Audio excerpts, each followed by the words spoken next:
Good morning everybody. आप सभी को मेरा नमस्कार। मैं हूं सुप्रिया कुमारी और आज हम लोग आगे बढ़ेंगे ज्योग्राफी में। देखिए, आगे बढ़ने से पहले मैं आपको ये बता दूं कि ज्योग्राफी में यूनिवर्स चैप्टर का हम लोग सीरीज चला रहे हैं, जिसमें कि हम लोग 6 लेसन्स कर चुके हैं। काफी कुछ हम लोगों ने कर लिया है यूनिवर्स में। अब आगे हम लोग देखेंगे यूनिवर्स किस में आता है। तो ये वर्ल्ड ज्योग्राफी का, फिजिकल ज्योग्राफी का एक पार्ट है, एक चैप्टर है यूनिवर्स, जो कि आपके कम्पिटिटिव एग्जाम्स के लिए इंपॉर्टेंट है। उसका सीरीज हम लोग यूट्यूब पे चला रहे हैं। चलिए, ये इसको स्टार्ट करने से पहले मैं आपको ये बता दूं कि ये मेरा एजुकेशनल ऐप है, सुप्रिया जे स्टडी सेंटर, जिसको कि आप प्ले स्टोर से डाउनलोड कर सकते हैं। और हमारे यहाँ जीएस के सारे सब्जेक्ट की क्लासेस ली जाती है। सारे सब्जेक्ट एक साथ लिए जाते हैं, या फिर अगर आपको कोई पर्टिकुलर सब्जेक्ट्स की भी प्रिपरेशन करनी है तो उसकी भी क्लास हमारे यहाँ होती है। तो आप ये ऐप जो है प्ले स्टोर से डाउनलोड करके डैशबोर्ड पर जाएंगे तो क्लासेस के रिगार्डिंग सारी इन्फॉर्मेशन आपको अवेलेबल हो जाएगी। साथ ही साथ हमारा फी जो है वो बहुत ही नॉमिनल है, बहुत नॉमिनल फी पे हम लोग कोर्सेज करा रहे हैं। तो आप एक बार जाइए, वहां जाकर वहां देखिए, वहां कुछ फ्री डेमो क्लासेस भी लगे हुए हैं, वो आप देखिए। उसके बाद आप सारी जानकारी प्राप्त कर सकते हैं। एक और इन्फॉर्मेशन देनी थी आप लोग को कि ये जो आप देख रहे हैं ना, special free live classes on our app, तो ये इसी ऐप पर ही फ्री लाइव क्लासेस होने वाली है। इस ऐप को इंस्टॉल करके फ्री लाइव क्लासेस में आप जाइए। और ये कब से स्टार्ट होने वाली है? 7 फरवरी से स्टार्ट होने वाली है। क्वालिटी सब्जेक्ट पे रहेगा और हर दिन 2 बजे 2 PM डेली ये क्लासेस होगी। तो ये फ्री ऑफ कॉस्ट क्लास है। 2 बजे से ये क्लास रहेगी, पॉलिटी की 1 घंटे की क्लास होगी। और इसमें लाइव क्लास होगी, जिसमें आप अपना डाउट भी पूछ सकते हैं और जो पढ़ाया जा रहा है उसको समझ भी सकते हैं, जो कि आपके एग्जाम पॉइंट ऑफ व्यू से बहुत इंपॉर्टेंट है। तो इस वीडियो के डिस्क्रिप्शन में भी आपको लिंक मिल जाएगा इस ऐप का, जिसको कि आप डाउनलोड कर सकते हैं। चलिए, अब आगे हम लोग ज्योग्राफी स्टार्ट करते हैं। तो ज्योग्राफी में अभी तक हम लोगों ने जहां तक पढ़ा है, हम लोगों ने क्या देख लिया? सोलर सिस्टम के बारे में देख लिया, या फिर हम लोगों ने क्या देख लिया? सन के रिगार्डिंग सारी चीजें हम लोगों ने देखा। अब हम लोग क्या देखेंगे? अब हम लोग देखेंगे आगे। आगे हम लोग क्या देखेंगे? प्लैनेट्स के बारे में। तो देखिए, सोलर सिस्टम किसको कहा जाता है? सोलर सिस्टम कहा जाता है आपको सन, और सन के चारों तरफ जो मूव कर रहा है प्लैनेट, उसको क्या कहते हैं? सोलर सिस्टम कहते हैं। तो सोलर सिस्टम के बारे में जानकारी हम पिछली क्लास में आपको दे चुके हैं। आप प्रीवियस वीडियो जाकर देखिए। वहां जाकर आप देखिएगा तो सारी इंफॉर्मेशन वहां से भी आपको पहले क्लास की मिल जाएगी, जिससे कि आपको लिंक करके पढ़ने में इजी होगा। अब चलिए, अब हम लोग देखते हैं। तो हम लोग देखते हैं यहाँ पर कि प्लैनेट्स क्या है। तो प्लैनेट्स जो है ना, आपके वो सेलेस्टियल बॉडी है, वो आकाशीय पिंड है, जो कि किसके तरफ घूमता है? तारे की तरफ घूमता है। जो कि तारे की तरफ अपना एक ऑर्बिट में घूमता है, चक्कर लगाता है। तो प्लैनेट का अपना प्रकाश नहीं होता। ये कैसे चमकता है? ये इस पर प्रकाश कहाँ से आती है? तारे के पास से आती है। जिस तारे का ये चक्कर लगा रहा होता है, उसी तारे का प्रकाश इस पर पड़ता है। तो सबसे पहले तो ये हम जान गए कि प्लैनेट्स क्या होता है। अब देखिए, प्लैनेट, ये हमारा सोलर सिस्टम है। ये जो आप देख रहे हैं ना, ये हमारा सोलर सिस्टम है। इसमें आपको क्या दिख रहा है? यहाँ पर सन है। सन के बाद आपको मरकरी, वेनस, अर्थ, मार्स। ये एक एस्ट्रॉयड बेल्ट है, क्षुद्र ग्रह कहते हैं इसको, छोटे छोटे आकाशीय पिंड, जो ये भी सूर्य के चक्कर लगा रहे होते हैं। तो एक क्वेश्चन यहाँ से बनता है कि एस्ट्रॉयड या एस्ट्रॉयड बेल्ट या क्षुद्र ग्रह जो है वो कहाँ पाया जाता है? तो ये मार्स और जुपिटर के बीच में ये पाया जाता है। ये मार्स और जुपिटर के बीच में पाया जाता है। ठीक है। तो चलिए, यहाँ से एक और क्वेश्चन निकल के आता है कि एस्ट्रॉयड बेल्ट के पहले जो भी आपके प्लैनेट होते हैं, एस्ट्रॉयड बेल्ट के पहले वाले जो प्लैनेट होते हैं, मतलब मरकरी, वेनस, अर्थ और मार्स, इनको इंटीरियर प्लैनेट कहा जाता है ना? इनको इंटीरियर प्लैनेट कहा जाता है, जो कि एस्ट्रॉयड बेल्ट के पहले वाले होते हैं। और एस्ट्रॉयड बेल्ट के बाद वाले प्लैनेट को सुपीरियर प्लैनेट कहा जाता है। एस्ट्रॉयड बेल्ट के बाद वाले प्लैनेट को सुपीरियर प्लैनेट, एस्ट्रॉयड बेल्ट के पहले वाले प्लैनेट को इंफीरियर प्लैनेट, इंटीरियर प्लैनेट। ठीक है। चलिए, अब देखिए, दूसरी चीज हम देखते हैं। ये हमारी अर्थ है। तो अर्थ के ऑर्बिट के अंदर, मतलब अर्थ के ऑर्बिट से पहले वाले 2 ऑर्बिट में, या अर्थ के ऑर्बिट से पहले वाले ऑर्बिट में जो भी ग्रह चक्कर लगा रहे होते हैं, उनको कहा जाता है इंफीरियर और इंफीरियर प्लैनेट। अर्थ का ऑर्बिट है तो ऑर्बिट से पहले चाहिए। तो अर्थ के ऑर्बिट से पहले किसका किसका ऑर्बिट है? 2 ग्रह का ऑर्बिट है, प्राइम मरकरी का और वेनस का। तो ये दोनों है हमारे इंफीरियर प्लैनेट। ठीक है। ये दोनों क्या है? Inferior planet. चलिए, उसके बाद अब हम लोग क्या देखेंगे कि ये देखिए, ये जो आपके ग्रह है ना चारों, मार्स, ये मरकरी, वेनस, अर्थ और मार्स, ये चारों को टेरेस्ट्रियल प्लैनेट भी कहा जाता है। ये चारों को टेरेस्ट्रियल प्लैनेट भी कहा जाता है। टेरेस्ट्रियल प्लैनेट कहने का मतलब है कि इस पर धरातल होता है, जैसे हमारी पृथ्वी पर धरातल होता है, सतह होता है, उसी तरह से बाकी के 3 प्लैनेट पर भी होता है ना? इन पर भी सतह होता है। सतह कहने का मतलब कि ये भी किससे बने होते हैं? रॉक्स से बने होते हैं, ठीक है? इनके पास भी जैसे कि आपका आयरन होगा, है ना? सिलिका होगा जो कि हमारे पृथ्वी के पास है। तो इस तरह से इनका जो सरफेस है ना वो पृथ्वी की तरह कठोर हो जाता है और इनको क्या कहा जाता है? टेरेस्ट्रियल प्लैनेट, ठीक है? जबकि ये जो चारों प्लैनेट है, ये इनको कहा जाता है गैसियस प्लैनेट। क्यों?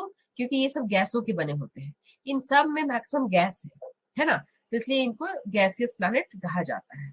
अब देखिए, इसका सतह कैसा है? ठोस है, तो घनत्व कैसा होगा? ज्यादा होगा, डेंसिटी ज्यादा होगा। ये चारों प्लैनेट जो कि किससे बना है? जिस पर की गैस ज्यादा मात्रा में है, तो इसलिए इसको क्या कहा जाता है? Gaseous planet. और इसका डेंसिटी क्या होगा? कम होगा, ठीक है? तो ये लेस डेंसर होते हैं, ये मोर डेंसर होते हैं, ठीक है? अब देखिए, साइज में देखा जाए तो जुपिटर का साइज सबसे बड़ा है। जुपिटर सबसे लार्जेस्ट प्लैनेट है ना? तो ये सारे प्लैनेट को क्या कहते हैं? जुपिटर के बाद वाले को इनको जोवियन प्लैनेट कहते हैं। जोवियन कहने का मतलब जुपिटर जैसा, जुपिटर के जैसा इनको कहा जाता है जोवियन प्लैनेट, ठीक है? तो ये चारों जो आउटर प्लैनेट हो गए, है ना? देखिए, एस्ट्रॉयड बेल्ट के अंदर वाले इनर प्लैनेट, एस्ट्रॉयड बेल्ट के बाहर वाले आउटर प्लैनेट, ठीक है? अर्थ के अंदर वाले दोनों इंफीरियर प्लैनेट, और इधर ये दोनों सबसे बाहर वाले दोनों क्या? Superior planet. सबसे बाहर वाले दोनों यूरेनस और नेपच्यून सुपीरियर, और अर्थ के अंदर वाले दोनों इंफीरियर, ठीक है? चलिए, उसके बाद हम लोग क्या देखेंगे कि सबसे अगर हम देखते हैं, पहले हमारे पास कितना प्लैनेट था? पहले हमारे पास कुल 9 प्लैनेट था, जिसमें कि आपको यहाँ दिख रहा है ना प्लूटो। देखिए प्लूटो अब कैसा लिखा हुआ है, पहले ये भी ग्रह था ऐसे, लेकिन प्लूटो का कुछ कमी था, बताएंगे आगे आपको कि इसको क्यों ग्रह की श्रेणी से निकाल दिया गया। तो देखिए, पहले 9 था हमारे पास, तो 9 जब ग्रह था तो हम लोग सबसे बीच वाला प्लैनेट है, मिडिल प्लैनेट किसको कहते थे? जुपिटर को। 4 इधर, 4 इधर, बीच में ये। अब तो प्लूटो हट गया, लेकिन फिर भी अभी भी हमारा मिडिल प्लैनेट कौन है? जुपिटर ही है। बीच वाला प्लैनेट कौन है? जुपिटर ही है, ठीक है? साइज के अकॉर्डिंग सबसे बड़ा कौन है? जुपिटर है ना? अब देखिए, फिर हम लोग देखेंगे कि हम लोग जुपिटर से इधर बढ़ेंगे। जुपिटर है, जुपिटर से इधर हम लोग अगर बढ़ते चले जाएं,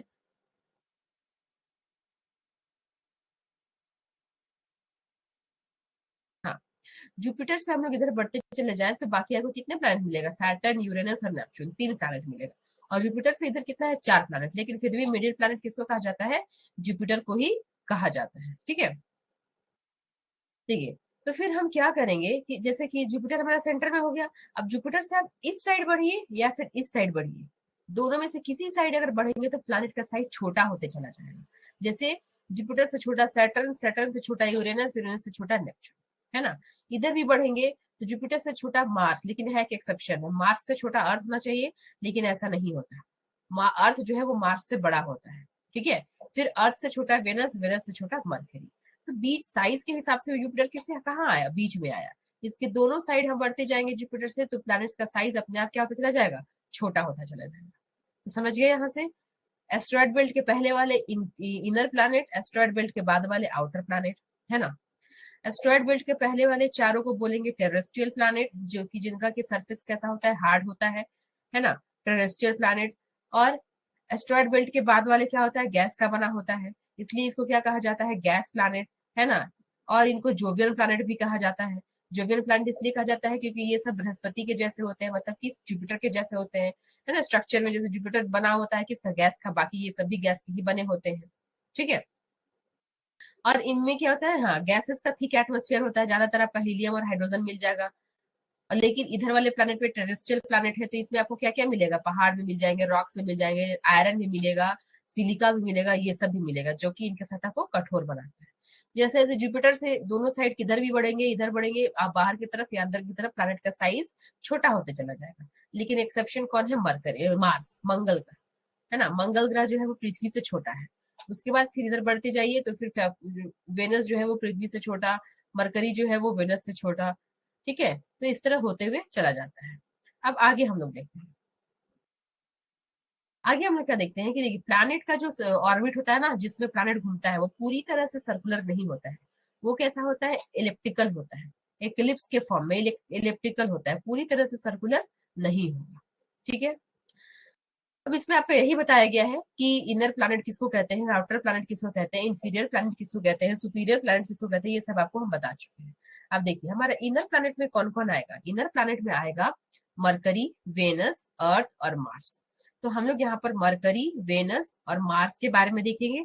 अर्थ के बारे में हम लोग बाद में देखेंगे, है ना, क्योंकि अर्थ के बारे में तो हमको पूरी तरह से डिटेल में पढ़ना है, तो वहां हम लोग अर्थ के बारे में पढ़ लेंगे। अर्थ का लेयर्स, अर्थ के अंदर कैसे सारे प्लेट्स हैं, ये सब।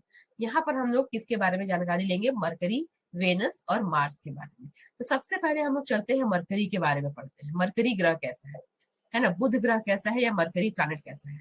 तो आपको हम पहले की क्लास में बता चुके हैं कि मरकरी जो है वो सूर्य के चारों तरफ चलने में कितना दिन का टाइम लेता है और अपने एक्सिस पर रोटेट करने में कितने दिन का टाइम लेता है। तो देखिए मरकरी क्या है, सूर्य के एकदम पास है, तो ये सूर्य के चारों तरफ घूमने में 58 डेज, 58 दिन का समय लेता है। सूर्य के चारों तरफ घूमने में ये 58 दिन का समय लेता है। ठीक है।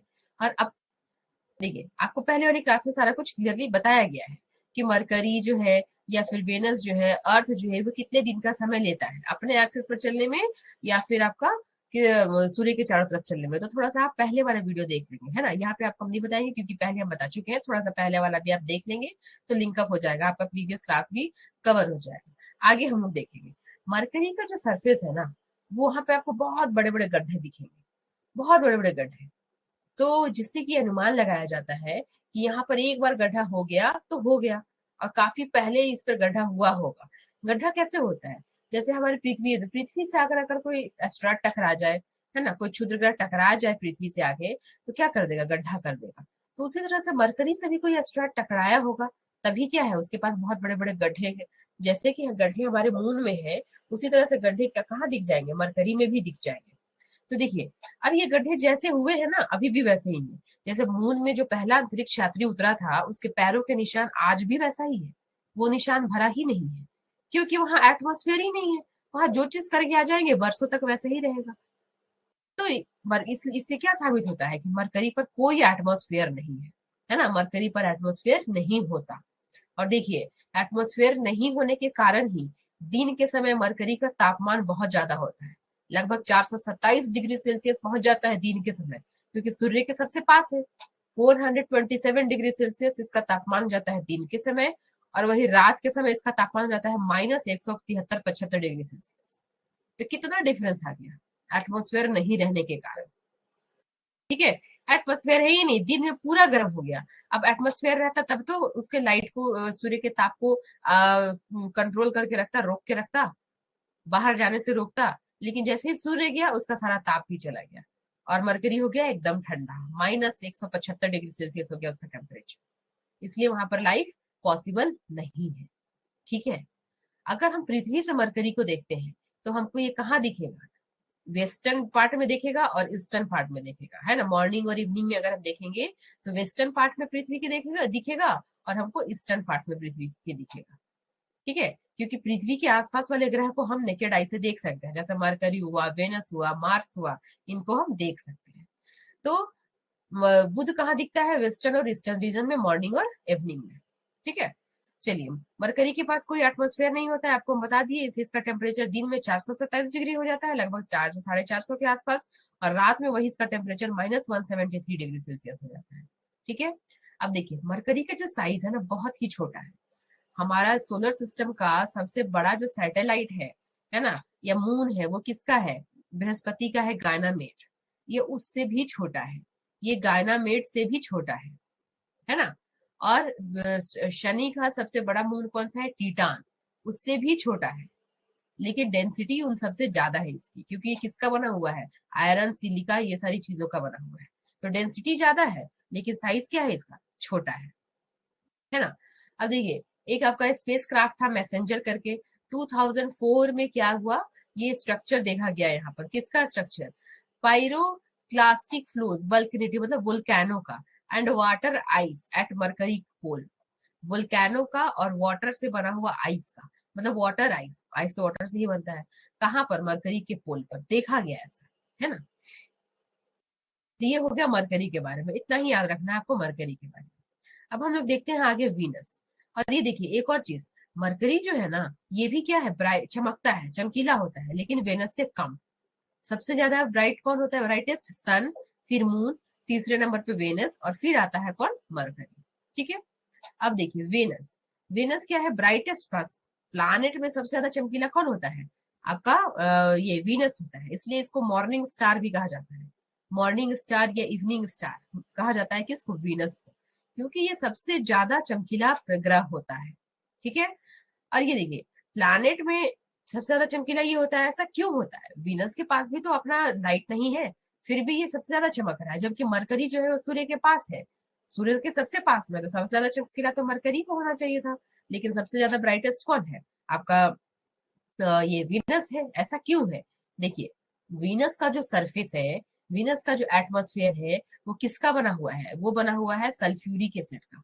वीनस का जो सरफेस है या वीनस का जो एटमॉस्फेयर है, उसमें फ्यूम्स रहता है ना, उसमें फ्यूम्स रहता है किसका, सल्फ्यूरिक एसिड का, जो कि बहुत ज्यादा रिफ्लेक्टिव होता है, जो बहुत ही ज्यादा रिफ्लेक्टिव होता है, जितना जैसे ही लाइट उस पर पड़ेगा ना, उसको क्या करेगा, तेजी से रिफ्लेक्ट कर देगा, जिसको कि हाई एल्बिडो इफेक्ट भी कहा जाता है। तो सल्फ्यूरिक एसिड का फ्यूम है वहां पर बहुत ज्यादा, फ्यूम मतलब समझ रहे हो, धुंध, जिससे जहां जिस पर लाइट पड़ा तो बहुत तेजी से रिफ्लेक्ट हो गया, और जितना ज्यादा रिफ्लेक्शन होगा वो उतना ही ज्यादा चमकीला दिखेगा। यही कारण है कि वीनस जो है वो सबसे ज्यादा चमकीला दिखता है ना, और इसलिए इसको मॉर्निंग स्टार या फिर इवनिंग स्टार भी कहा जाता है। ठीक है। अब देखिए वीनस जो है ये तीसरे नंबर पे सबसे ब्राइटेस्ट है, पहला सबसे सन, उसके बाद मून, फिर वीनस। वीनस को क्या कहते हैं, अर्थ का सिस्टर प्लैनेट कहा जाता है। क्यों, क्योंकि इसका साइज लगभग क्या है, अर्थ के जैसा है ना, इसका साइज, मास, मास ये सब जो है वो अर्थ के सिमिलर है, अर्थ के आसपास ही है, इसीलिए इसको क्या कहा जाता है, अर्थ का सिस्टर भी कहा जाता है, अर्थ की सिस्टर भी कहा जाता है, साइज की वजह से, इसके मास की वजह से, जो कि अर्थ के लगभग सिमिलर है ना, लेकिन स्ट्रक्चर दोनों का डिफरेंट है, ये टेम्परेचर दोनों का बहुत डिफरेंट है। वीनस जो है वहां पर CO2 बहुत ज्यादा है, CO2 कार्बन डाइऑक्साइड गैस बहुत ज्यादा है। ठीक है। जिसके कारण क्या होता है कि ये बहुत ज्यादा हॉट है, विनस जो है आपका ये बहुत ज्यादा हॉट है। क्यों, क्योंकि यहाँ पर CO2 बहुत ज्यादा है।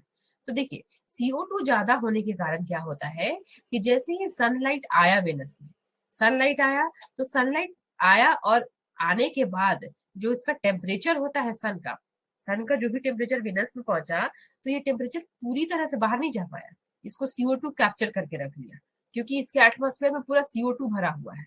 तो CO2 भरने के कारण, क्योंकि ये जो है ना आपका वेनस, ये क्या होता है, इसका जो सरफेस है वेनस का, वो क्या होता है, थिक एटमोस्फेयर है, लगभग 96% इसके सरफेस पे क्या है आपका, CO2 गैस है, इसके सरफेस पे 96% CO2 गैस है।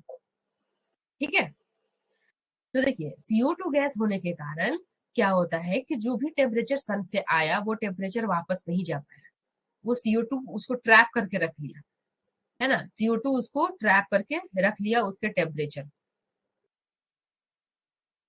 जिसके कारण क्या हो जाता है कि इसका जो है वीनस वीनस प्लैनेट का टेम्परेचर जो है वो सबसे ज्यादा हो जाता है, और ये हॉटेस्ट प्लैनेट कहलाता है। वेनस जो है वो हॉटेस्ट प्लैनेट कहा जाता है, क्योंकि मरकरी जो है वो सन के पास में है, लेकिन फिर भी मरकरी से ज्यादा हॉट कौन है, वेनस है, इसी वजह से, है ना, क्योंकि इसका एटमोस्फेयर CO2 का बना होता है, और CO2 green house effect show करता है, इसीलिए वेनस ग्रह सबसे ज्यादा हॉटेस्ट हो जाता है।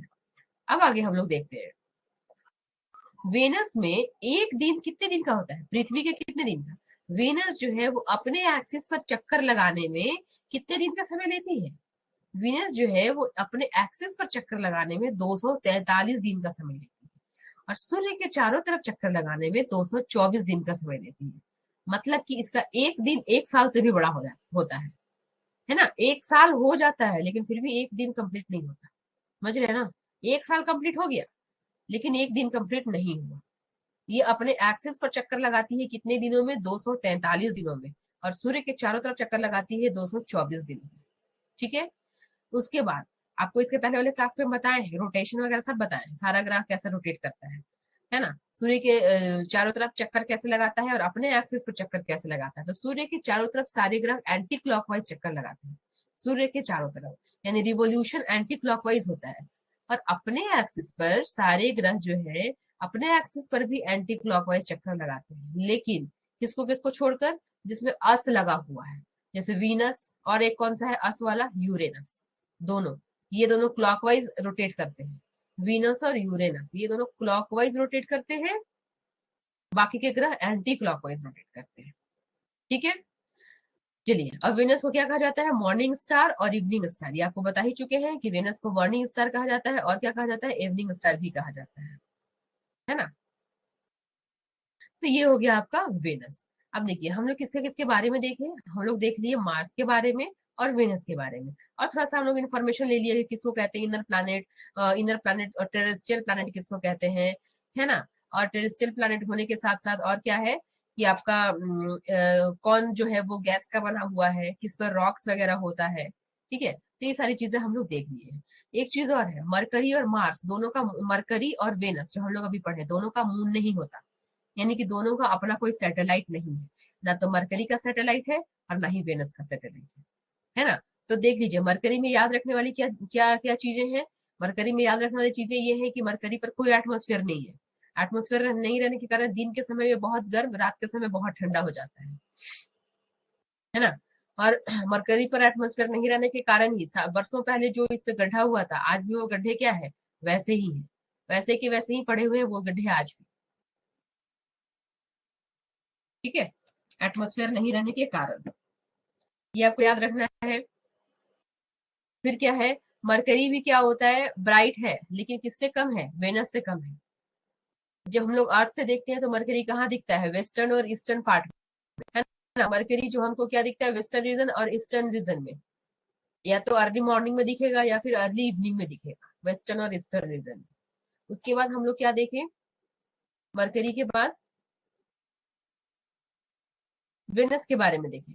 वेनस के बारे में हम लोग देखें तो वेनस के बारे में क्या देखें कि वेनस ग्रह जो है या फिर शुक्र ग्रह जो है वो क्या है, वो सबसे ब्राइटेस्ट है। वो सबसे ब्राइटेस्ट क्यों है, क्योंकि उस वेनस ग्रह पे क्या होता है, सल्फ्यूरिक एसिड का फ्यूम्स होता है उसके एटमोस्फेयर में, जो कि बहुत ज्यादा रिफ्लेक्ट करता है सन की रेस को। तो सन का रेस जैसे ही वेनस वेनस प्लैनेट पर आया बहुत तेजी से रिफ्लेक्ट हो जाता है, जिसके कारण ये सबसे ज्यादा चमकीला दिखता है। सबसे ज्यादा चमकीला कौन होता है, सन होता है। दूसरे दूसरे पे सबसे ज्यादा शाइन किस में आता है, मून में। तीसरे नंबर पे आता है कौन, वेनस। वेनस का एटमॉस्फेयर में 96% CO2 भरा हुआ है, जो कि ग्रीन हाउस इफेक्ट कॉज करता है, और वीनस वीनस का टेम्परेचर बहुत ज्यादा हो जाता है, इसीलिए इसको कहते हैं हॉटेस्ट प्लैनेट। मरकरी सूर्य के पास है लेकिन फिर भी वीनस सबसे ज्यादा हॉटेस्ट होता है। ठीक है, ये आपको ध्यान रखना है। उसके बाद और क्या ध्यान ध्यान रखना है, देखिए वेनस पे क्या है, वेनस को भी क्या कहते हैं, टेरेस्ट्रियल प्लैनेट कहते हैं।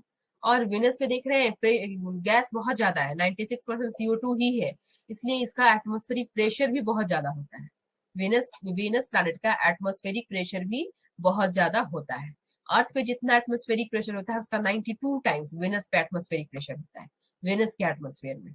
ठीक है, वेनस जो है वो क्या, उसको क्या कहते हैं, ये आप वेनस पर एक दिन कितने का होता है, अर्थ के 243 दिन के बराबर वहां का एक दिन, और 224 दिन के बराबर एक साल। मतलब एक दिन जो है वो एक साल से बड़ा हो जाएगा, यानी कि ये सूर्य का एक चक्कर लगा लेगा लेकिन तब तक वो अपने एक्सिस पर एक चक्कर नहीं लगा पाएगा। ठीक है, उसके बाद हम लोग क्या देखते हैं, वेनस जो है वो सूर्य के चारों तरफ तो या रिवोल्यूशन तो करता है एंटी क्लॉकवाइज, लेकिन अपने एक्सिस पर क्लॉकवाइज घूमता है, ये भी एक्सेप्शन है।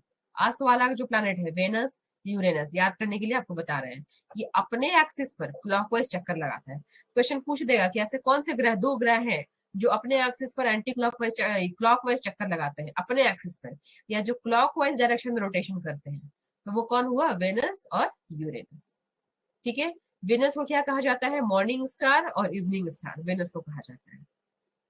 ठीक है, चलिए ये इतनी सारी चीजें आपको याद रखना है ना। प्लैनेट्स में क्या क्या आपको पता है, inner planets, outer planets, inferior planets, superior planets, terrestrial planets, gaseous gas giant planet, Jovian planet, है ना। उसके बाद हम क्या होता है, एस्ट्रॉयड बेल्ट के अंदर वाले इनर, एस्ट्रॉयड बेल्ट के बाहर वाले क्या, आउटर। फिर मिडिल में कौन होता है, सबसे बीच में जुपिटर। जुपिटर से हम दोनों साइड किधर भी बढ़ेंगे तो साइज घटेगा, एक्सेप्शन है मार्स। मार्स का साइज छोटा होता है अर्थ से, जबकि बड़ा होना चाहिए लेकिन एक्सेप्शन हो जाता है ना। तो ये सारी चीजें आपको बता दी, जो कि एकदम स्ट्रेट फॉरवर्ड आपको एग्जाम में जैसे आएगा सिर्फ वही आपको बताए हैं, ज्यादा डिटेल में कुछ भी नहीं है। और जो भी आप यहाँ से पढ़ रहे हैं वो सीधा डायरेक्ट क्वेश्चन आपके एग्जाम्स में आएंगे, आप अच्छे से अगर पढ़ लेंगे, है ना। तो चलिए आज के लिए बस इतना ही रखते हैं, फिर अगले दिन हम और बाकी के प्लैनेट्स करेंगे, मार्स करेंगे, जुपिटर करेंगे, सैटर्न करेंगे, है ना, यूरेनस और नेपच्यून करेंगे। एक बात और, मरकरी का और वेनस का कोई भी नेचुरल सैटेलाइट नहीं होता। ठीक है, तो बस आज इतना ही रखते हैं, फिर आगे का क्लास आगे करेंगे। Thank you, have a nice day.